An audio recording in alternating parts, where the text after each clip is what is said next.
Your smartphone is a ticking time bomb, not the kind that's going to blow up in your hand, but the kind that's secretly destroying the planet. The internet, the very thing that's supposed to connect us, is actually a fossil fuel-powered machine that's accelerating climate change. The truth is, our digital addiction has a carbon footprint that's bigger than the entire aviation industry. Yeah, you heard that right.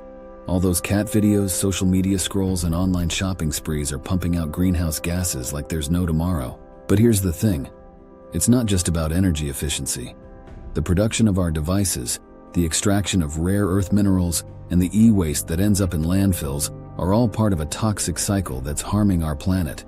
We're talking 3.8% of global emissions, 14% by 2040, and a whopping 60% of emissions coming from device manufacturing alone. That's a whole lot of pollution just to keep our screens lit. And don't even get me started on AI. It's like the ultimate double-edged sword, making our lives easier, but also guzzling energy like there's no tomorrow. One conversation with a chatbot can consume 500 milliliters of water. Yes, you read that right. Water. The rebound effect is real, folks. We're building more efficient systems, but we're also using them more. It's like trying to hold water in our hands. The more we squeeze, the more it slips away. So what's the solution? It's not about going back to the dark ages, but about being mindful of our digital habits.